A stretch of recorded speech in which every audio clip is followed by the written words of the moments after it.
Bonjour à tous, j'ai le plaisir de recevoir Kémy Séba. Kémy, bonjour. Tu es une figure du panafricanisme moderne. Tu as écrit en 2013 Supranégritude, en 2014 Black Nihilisme, et là en 2016 tu reviens avec ton dernier opus, Obscur Époque, qui sera en librairie à partir du 21 mars. Sur Amazon en fait, plus précisément. D'accord.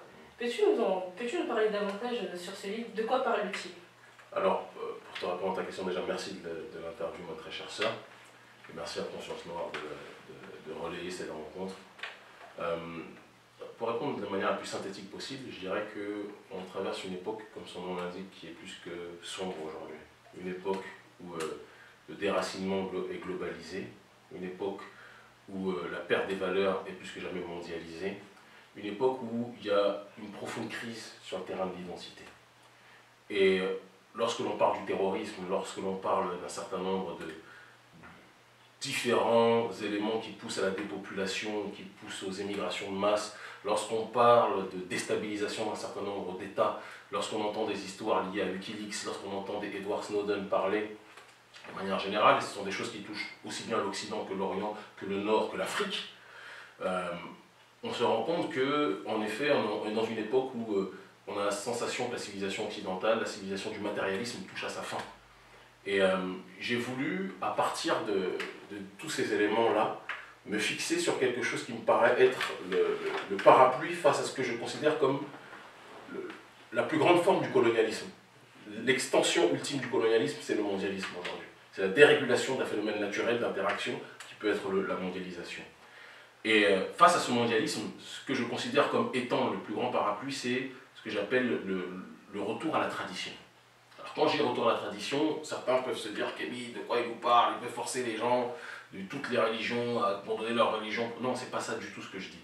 Je dis que dans un monde globalisé comme celui-ci, où les racines sont perdues par la plupart des gens, si tu n'es pas enraciné dans ton propre socle civilisationnel ou culturel, tu as très peu de chances de t'en sortir.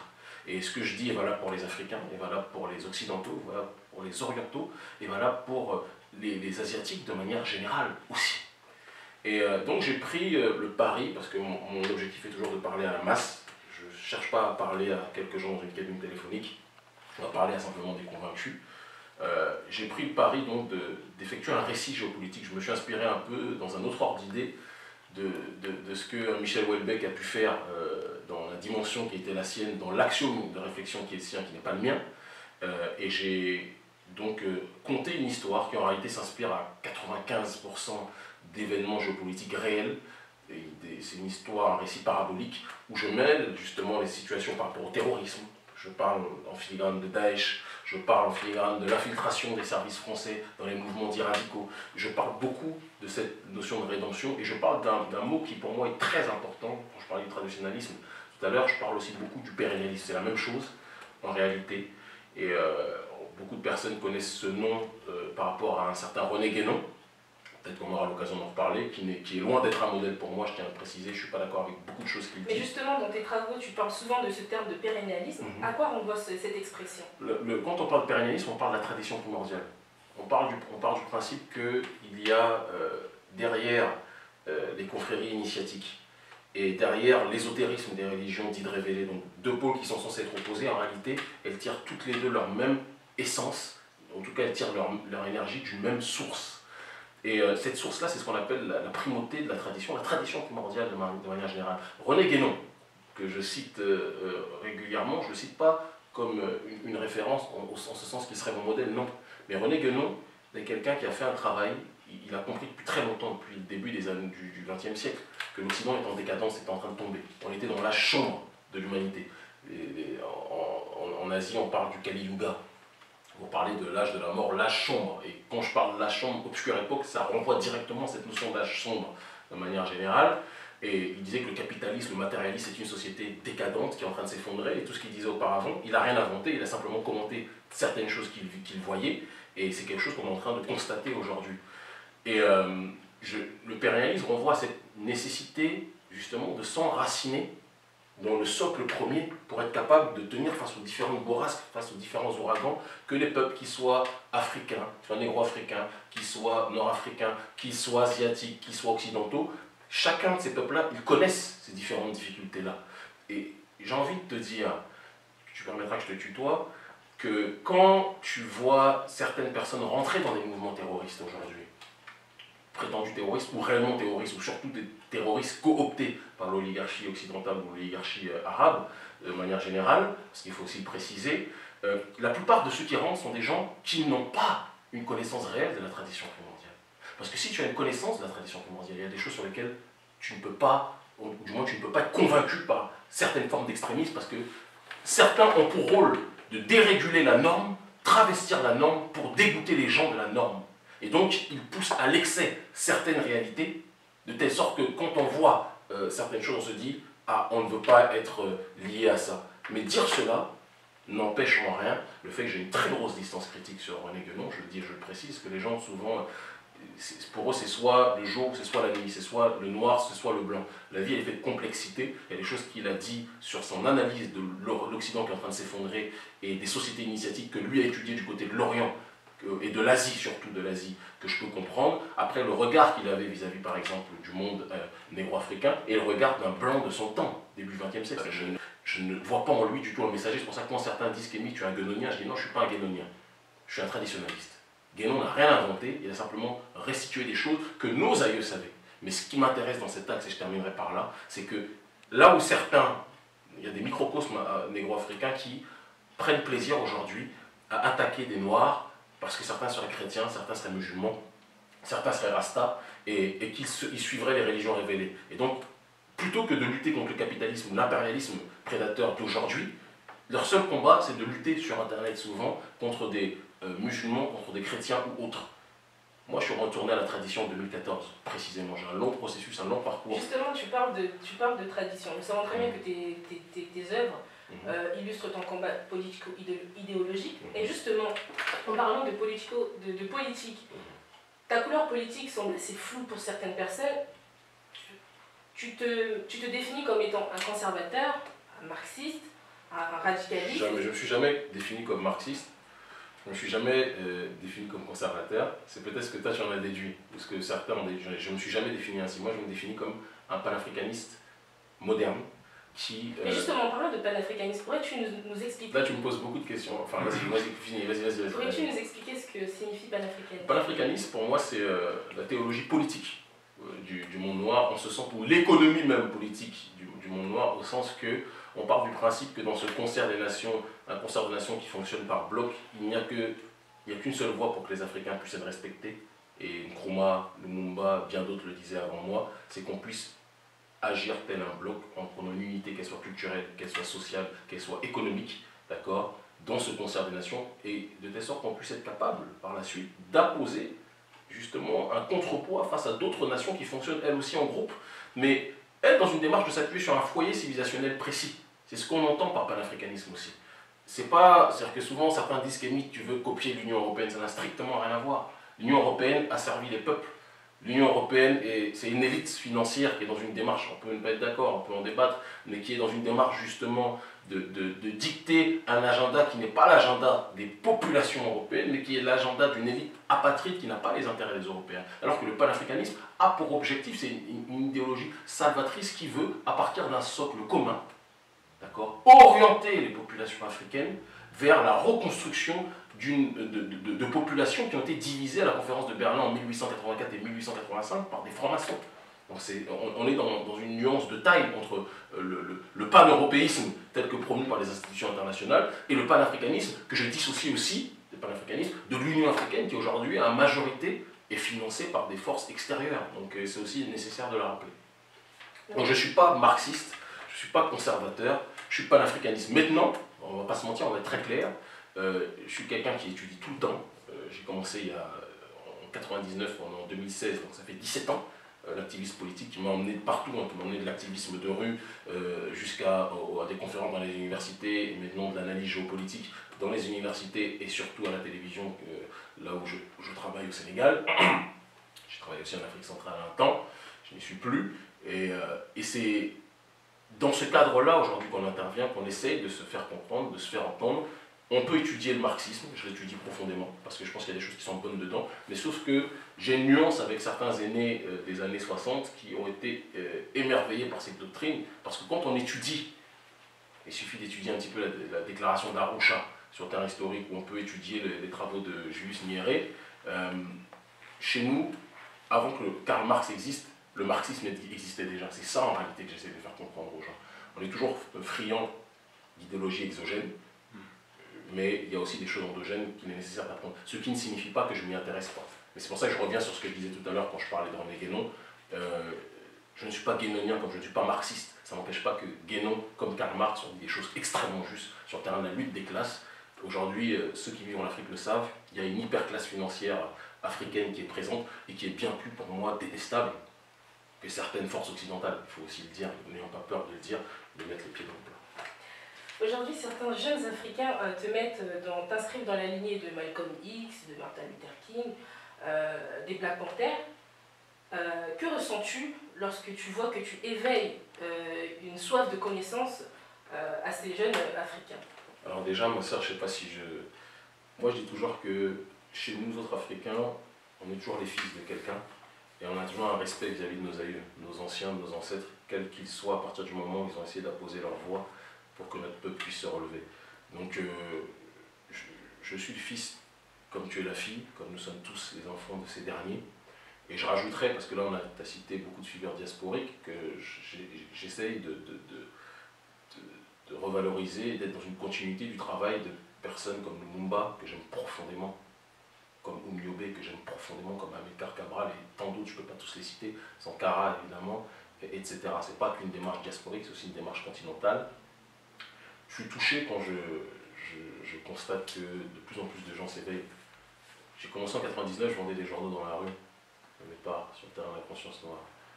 Et quand je vois 17 ans plus tard qu'on est passé à une étape où j'essayais d'arrêter les gens dans la rue pour les convaincre, aujourd'hui ce sont des gens dans la rue qui m'arrêtent pour me remercier du combat qu'on mène, ça veut dire qu'il y a quelque chose qui s'est passé. Il y a eu un changement il y a une inversion des forces, on va dire, mais on ne peut pas se satisfaire quand on connaît l'état de notre population et l'état de notre continent aujourd'hui. On est dans un processus qui est loin d'être terminé. Et je pense que, comme il y a un adage qui dit c'est à la fin du bal qu'on paye les musiciens, quand l'Afrique aura une autre place dans ce concert des nations, et quand cette nouvelle génération qu'on essaie d'éveiller prendra encore plus son destin en main, là je serai encore plus satisfait. Et je me dirais que le travail qu'on fait, qui porte déjà ses fruits aujourd'hui, je le vois sur le continent, je le vois dans la diaspora, et ben, il aura porté encore plus de fruits par la suite. Voilà. Certaines personnes te voient comme étant un communautariste, raciste, incitant à la haine raciale. Qu'as-tu à dire sur cette panoplie de termes qu'on t'accorde? Selon très clair, ça c'est un prisme, tu permettras la précision, qui est très franco-français. C'est-à-dire que depuis 2011, donc ça va faire 5 ans maintenant, je suis rentré en Afrique. Je travaille en Afrique, je travaille à la télévision là-bas et à la radio là-bas, et dans les universités. Et je n'ai pas ce rapport-là, ces qualificatifs-là ne sont liés qu'à un pays qui a un problème avec la question noire. Et quand je dis un pays, je ne vais même pas parler des Français, parce que les prolétaires français sont des gens qui sont mes frères de lutte, je le dis, parce qu'ils luttent aussi contre l'hégémonie d'une oligarchie.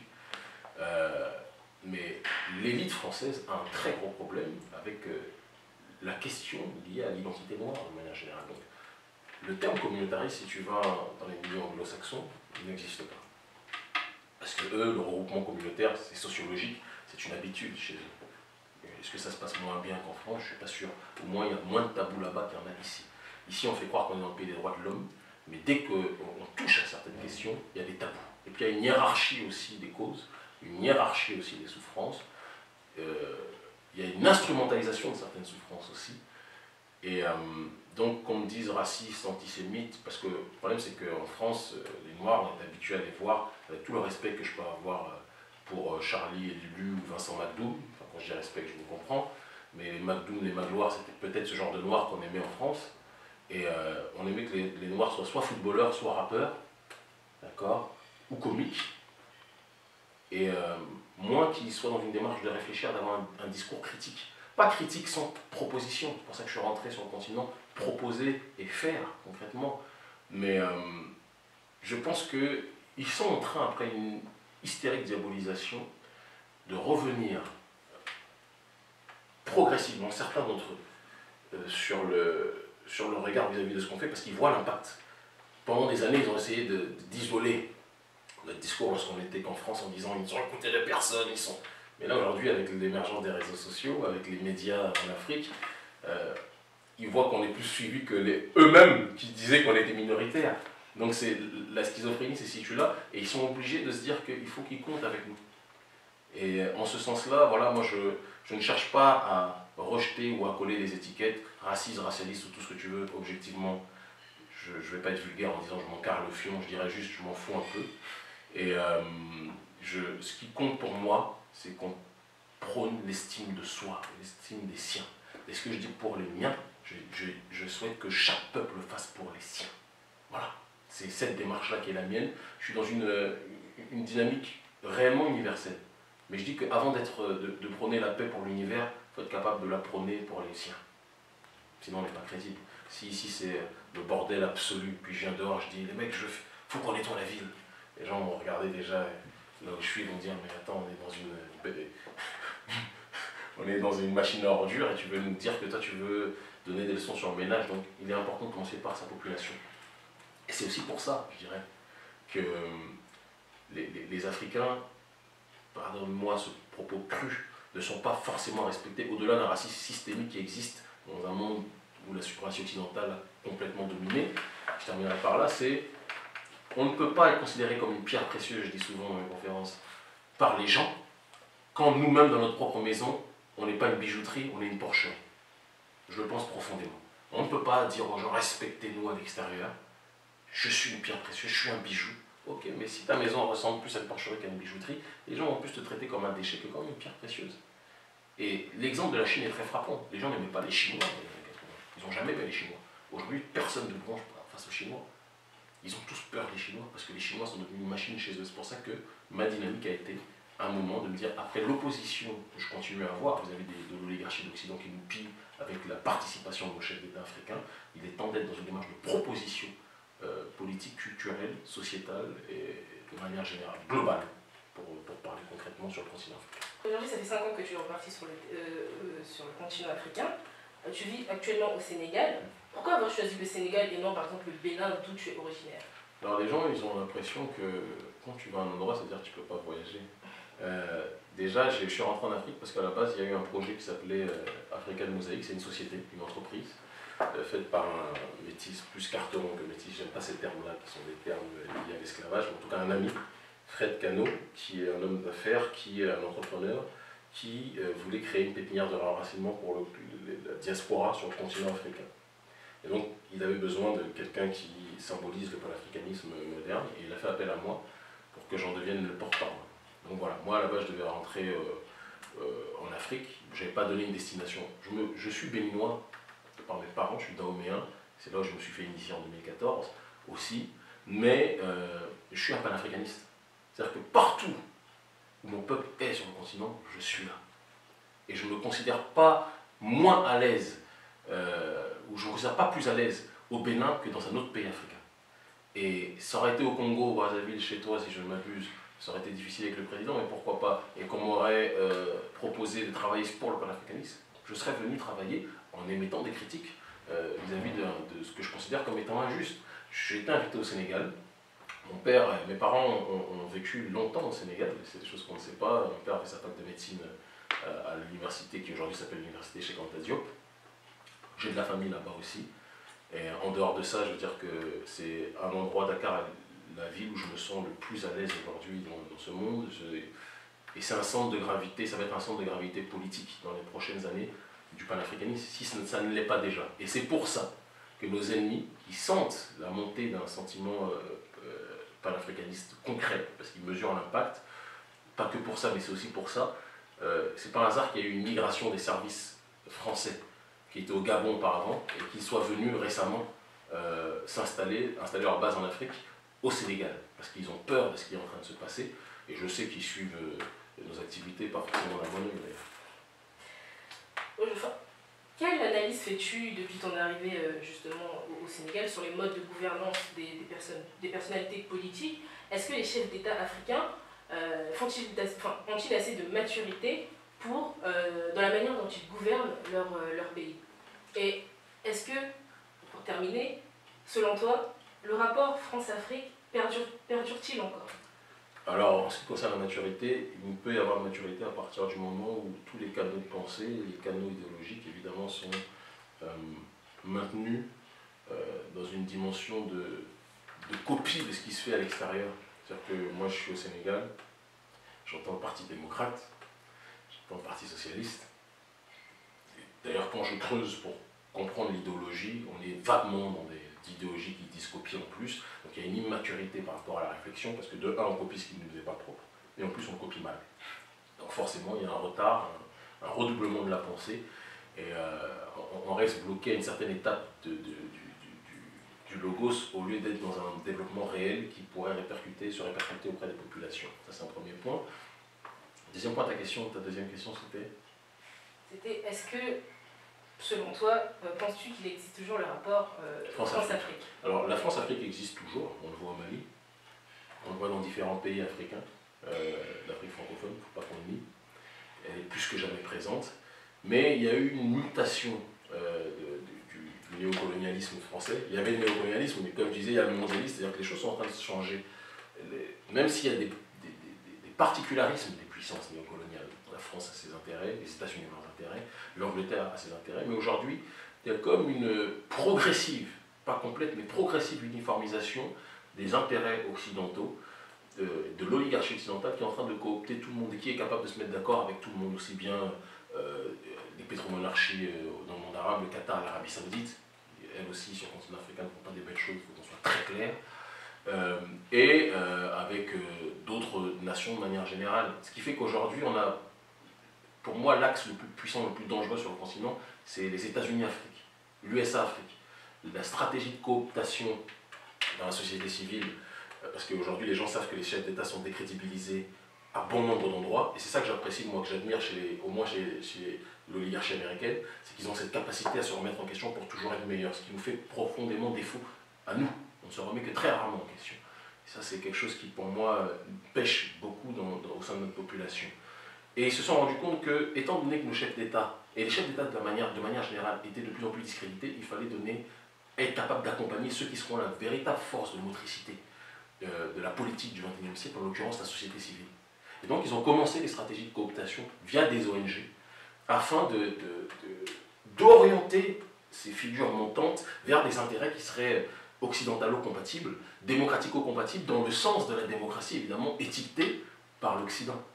Et on en arrive donc à un stade où je dis que oui, la France-Afrique existe toujours parce qu'elle a des précarés réels, il ne faut pas le nier, mais elle est capable de s'accommoder et de s'allier sur une puissance qui est supérieure à la sienne, en l'occurrence la puissance américaine, pour des intérêts précis. On parle d'Africom sur le continent africain qui est en train de pulluler un petit peu partout. On parle du financement d'ONG via George Soros, qui est l'un des plus grands corrupteurs de la planète. Quand on parle des révolutions colorées, c'est lui le père de ces révolutions colorées avec une structure qui s'appelle Open Society, qui, comme son nom l'indique, veut dire société ouverte. En gros, ta maison elle est ouverte, ta banque elle est ouverte, tout le monde vient prendre chez toi ce qu'il doit prendre, et puis on laisse toutes les maladies qu'on veut laisser dedans, les maladies de corruption des mœurs, de corruption idéologique, corruption politique. Et donc le mondialisme aujourd'hui, je le dis et je le répète, est bien plus dangereux, via les éléments que je viens de citer, que le colonialisme d'antan et que la seule France-Afrique de Gaulle. Aujourd'hui, on est dans une situation qui est beaucoup plus dramatique et beaucoup plus complexe, mais la France-Afrique, évidemment, a encore son rôle à jouer. Et j'ai toujours une distance avec ceux qui disent, parmi les gens de notre peuple, dans la sphère francophone, qu'aujourd'hui, c'est plus du tout la France-Afrique, c'est que les USA Afrique. Non, la France-Afrique a encore une place, mais l'oligarchie américaine a aussi un très grand rôle dans ce qui est en train de se dérouler. Et puis, n'oublions pas les autres, les pétromonarchies, on peut tous les citer. Que penses-tu aujourd'hui de la situation du Congo-Brazzaville, entre le fait que Sassou Nguesso fasse un coup d'État constitutionnel et le fait qu'il veut briguer un troisième mandat, sachant que la Constitution lui interdit? Que penses-tu qu'il va se passer lors des élections? Va-t-il être à nouveau réélu? Les élections vont-ils, comme d'habitude, être falsifiées? Tu sais, quand on parle de Sassou Nguesso, j'aime beaucoup le slogan « Ça suffit ». c'est vrai. Mais plus sérieusement, il y a une réalité dont il faut qu'on puisse tenir compte dans les prochaines années, si ça n'a pas été suffisamment le cas auparavant. Les chefs d'État africains, on le sait, sur le continent, pour la plupart, sont des marionnettes. Mais même quand on dit marionnettes, souvent on a tendance à leur enlever une responsabilité qui est la leur. On va dire non, ce sont des co-contractants d'un impérialisme prédateur, institutionnalisé et très lié à ce qu'on appelle des multinationales. On ne peut pas parler de Sassou si on n'est pas capable de parler de Total. Parce que c'est ça le véritable problème. C'est Total qui choisit aujourd'hui, qui est le faiseur de roi. Ou le faiseur de reine, peut-être demain ce sera une femme à la tête du Congo. Les gens vont dire ouais c'est du progressisme, ils ne comprendront pas que derrière, tant qu'on n'a pas mis un terme à ce monopole économique sur le terrain de nos matières premières, de nos ressources naturelles, que Total a vis-à-vis de notre sol, on ne pourra jamais s'en sortir. Donc moi je ne suis pas rassuré par rapport à Sassou parce que de un on a une opposition au Congo-Brazzaville qui malheureusement, bon nombre d'opposants, eux aussi, et c'est ça le génie des Occidentaux, c'est qu'ils sont capables d'avoir des billes chez ceux au pouvoir et chez ceux qui sont dans l'opposition, de telle sorte qu'on en arrive à une situation où les gens se disent entre deux malhonnêtes, on va choisir le plus puissant. Et moi j'aimerais que le courant panafricain qui, dans la société civile, est en train de se constituer réellement, le courant panafricaniste brazzavillois, j'aime pas trop le terme Brazzaville pour les raisons qu'on sait, on va dire, du Congo-Brazza, puisse encore plus donner de la voix et se faire entendre. Parce que pour moi, la solution viendra dans toutes ces sociétés civiles, de ceux qui ont compris le sens réel, l'intensité réelle programmatique du panafricanisme. Que penses-tu de Lionel Zinsou, donc Premier ministre béninois, lorsqu'il dit que l'Afrique n'appartient pas aux Africains, et c'est assez préoccupant, où ils sont dénoncés justement ce rapport entre la France et l'Afrique? Moi, je suis très inquiet d'ailleurs, l'élection présidentielle, c'est demain. Je suis très inquiet, moi, de la mise en place, avant de commenter ses propos, parce qu'il s'agit bien d'une mise en place des Lionel Zinsou, c'est une pièce rapportée. Il n'a pas forcément dans la réalité quelqu'un qui était comme Rothschild, qui a été conseiller de Laurent Fabius, qui du jour au lendemain dit je suis Premier ministre, après je suis président. Moi je suis inquiet pour le Bénin, je suis inquiet pour l'Afrique. Quand on parle de France-Afrique, et quand je parlais d'une méta-oligarchie, celle qui même, ou d'une supra-oligarchie, qui est au-dessus de l'oligarchie, on est en plein dedans, parce que Zinsou, les gens qui financent, ce sont même pas c'est même pas des élites françaises. Ça va beaucoup plus loin que ça. Quand on parle de Rothschild, on va beaucoup plus loin que ça, sans j'ai besoin de trop développer. Et quand il dit ça, lui-même ne fait que répéter une leçon à laquelle il croit.